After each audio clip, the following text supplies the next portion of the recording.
Президент Садыр Жапаров мамлекеттен ипотека насыясын берүү маселелери боюнча үн катты. Өлкө башчы Бишкек шаарынын сыртына көчүрүлгөн түрмөлөрдүн ордуна көп кабаттуу үйлөр курулуп, ипотекага берилерин билдирди. Ошондой эле Нарын, Талас, Жалал Абад облустарында көп кабаттуу үйлөр салынып жатканын айтты. Өлкө боюнча Менин үйүм 2021-2026 программасына ылайык 2026 жылга чейин 50 миңден кем эмес үй бүлө турак жай менен камсыз кылынаарын кошумчалаган. Былтыр 47-нчи колонияны Молдовановка айылына көчүрдүк. Анын ордуна кичи район салынып жатат. 1,5 жылдан кийин бүтөт. 5500 үй бүлөгө мамлекеттик ипотекалык компания аркылуу 20 жылдык мөөнөт менен ипотекага турак жай беребиз. Башка облустарда дагы долбоорлор даярдалып жатат. Аларды дагы мамлекеттик ипотекалык компания аркылуу кезекте турган жарандарыбызга беребиз. Мамлекеттик кызматкерби, мигрантпы же жөнөкөй ишкерби айырмасы жок. Кийинки жылдарда Бишкектеги номер 1 тергөө абагын дагы кала сыртына көчүрөбүз. Ал жерге дагы кичи район түшөт. Аракеттерибизди сөз менен эмес, иш менен көрсөтөбүз. Буга чейин ишке кирген мамлекеттик ипотекалык компания Бишкек жана Ош шаарларында ипотекалык насыя берүүнү убактылуу токтотту. Анткени каражатты жеткиликтүү турак жай курууга жумшап жатат. Турак жайлардын алгачкылары жыл аягына чейин бүтүп, насыя алуу үчүн кезекте тургандарга ипотекага берилет. Бүгүнкү күндө насыя алууга турак жай алуу үчүн 65 миңден ашуун жаран арыз менен кайрылган.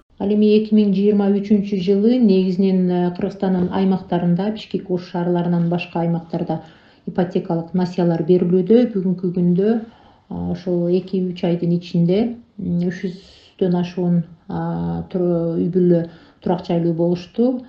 Бишкек, Ош шаарынан башка аймактарда дээрлик кезексиз алууда. Ошондой эле мамлекеттик ипотекалык компания чет жерде иштеп, эмгектенип жүргөн биздин мигранттар үчүн дагы ипотекалык насыяларды бере алат. Кыргызстанда үйгө жетпеген жарандардын катары калың. Дээрлик бардык аймактарда турак жайдын баасы өсүүдө. Мындан улам экономикалык эксперт Эрлан Камалов президенттин бул демилгеси колдоого аларлык экенин белгилейт. Ошол эле маалда калктын төлөө жөндөмүнүн төмөндүгү да эске алынышы зарыл деген пикирде. Турак жай маселесинде анын жеткиликтүүлүгүндө эң чоң көйгөй жараткан нерсе бул жер маселеси болчу. Чоң шаарларда шаардын ортосунан жакшы жерден инфраструктурасы, баягы канализация, суу, газ бардыгы жетишкен жерден жер табуу мүмкүн эмес азыр. Бардык жер менчиктештирилип кеткен.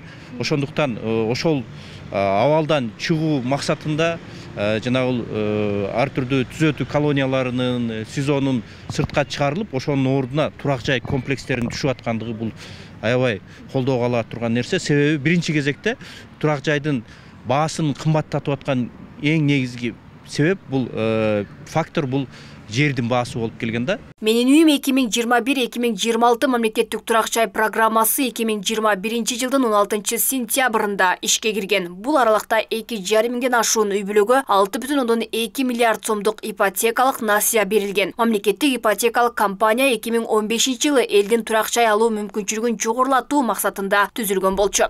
Алмагүл Эркебай кызы, Эркинбай Бакиров, Ош ТВ.